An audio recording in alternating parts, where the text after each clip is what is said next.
to find out who it is that has rule over you. Find out who it is that you're not allowed to criticize. Is there anyone here in the United States that we're not allowed to speak against or criticize? Are you, the American public, allowed to avidly speak against the President of the United States? Does the mainstream media and social media proponents actually promote the criticism of the President? The answer to that is 100% yes. But who is it that you're not allowed to criticize?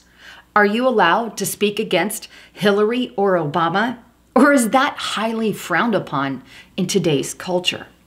Let's consider some recent things that happened. For starters, how about the Christchurch shooting that happened in New Zealand, where 50 Muslims were brutally murdered by a white supremacist?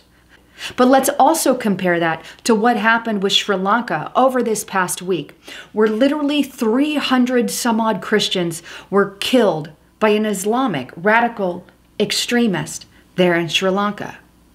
Who is it in both events that you're allowed or not allowed to talk about? Well, let's start first with what happened in New Zealand. Check this article out on democracynow.com. White supremacist kills 49 Muslim worshippers in New Zealand as Islamic phobia hate crimes rise globally. Time.com. The New Zealand attack shows how white supremacists went from hometown issue to a global threat. CNBC.com. Suspected white supremacists charged with murder after New Zealand mosque shooting. So these reports very clearly show that 50 Muslims were brutally killed by a white supremacist. The man who was responsible, a white supremacist. Actions should be taken against him. The victims were unfortunately Muslims. All that was brought into the light by the mainstream media. Now things even went a little further, and social media started banning white supremacist groups. Take a look at this article on Al Jazeera. Long overdue. Facebook bans white nationalism on its platform. NewYorkTimes.com. Attacks by white extremists are going, and so are their connections. ReligionNews.com. Faith and civil rights groups ask for FBI meetings on white nationalism. ABC7News.com. Facebook, Google executives grilled by Congress on the white supremacist rise. As a result of the New Zealand shooting, actions were taken here in America against white supremacists. And here's the thing. I by no means support white supremacy, nor do I support black supremacy or Hispanic supremacy or supremacy of any kind. I don't believe in violence against Muslims, nor do I believe in violence against Christians or Buddhists or any race, creed, or color. I'm highly against it. All I'm simply stating here is that the mainstream media called attention to, first and foremost, the victims of New Zealand. They labeled them as Muslims. Not only that, but they also labeled the perpetrator as a white supremacist. Now let's fast forward to what happened in Sri Lanka against Christians. Did the mainstream media rightly report first who the perpetrator and suicide bombers were? Or did they leave that bit of information out? And also, did they report who the victim was? Well, let me first start here. 4 times the amount of people died at Sri Lanka.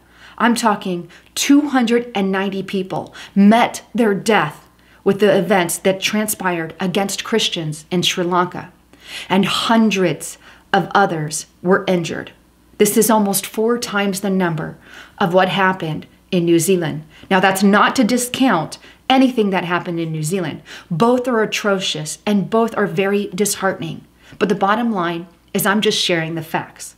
So what did the mainstream media report about Sri Lanka? Well, take a look at some of these articles. BBC.com. Sri Lanka attacks international network linked to bombing. CNN.com. Sri Lanka fears international terror link to Easter Sunday atrocities. CBS.com. Death toll from Easter Sunday terror attacks in Sri Lanka nears 300. Did you catch that? Did anyone get a picture of who the perpetrator actually was? Did they have any mention of an Islamic radical extremist in those reports?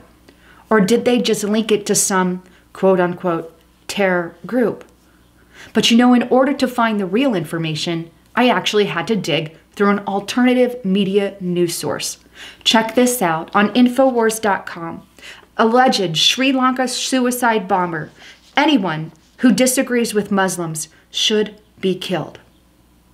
You see, the mainstream media ignored one critical fact.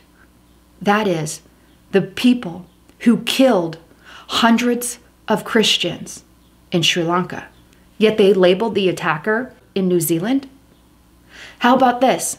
Not only did the mainstream media fail to mention the attacker, but they failed to mention who the attacker's victim was. In fact, political figures even denied it. Take a look at this article on dailywire.com. Obama and Hillary ripped for refusing to say Christians after the Sri Lanka slaughter. Both used same bizarre term. So not only was the perpetrator not mentioned, but neither was the victim. What kind of equality is that? You see, the Washington Post even took it a step further. They actually labeled the victims, and then they questioned why the right was even upset about it. Take a look at this article on thewashingtonpost.com. Christianity under attack. Sri Lanka church bombing stroke far-right anger in the West. In other words, why is the far right so angry over Christian slaughter? You see, the thing is, we should be angry as the American people over any kind of slaughter.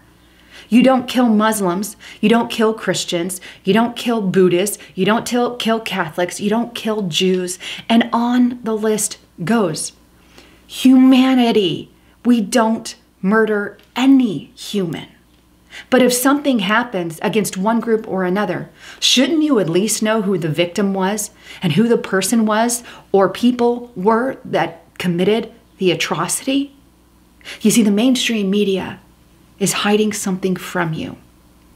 And I'm just asking, where's the equality that the left so openly speaks about? Why not support them both? Why hide any information? So I end where I began with a quote: to find out who rules over you, simply find out who you're not allowed to criticize. Anyhow, I'd love to get your thoughts, comments, and concerns. Please, if you like this video, share it everywhere. And please don't forget to check out my partner at hidewithlisa.com. Right now, they've got some amazing specials and Easter deals going on at hidewithlisa.com. Please check it out in the description box below and make sure you and your loved ones are protected with a virtual private network that Virtual Shield has to offer. This network keeps all intruders from basically accessing your information and what you look at the internet. Anyhow, check out hidewithlisa.com today.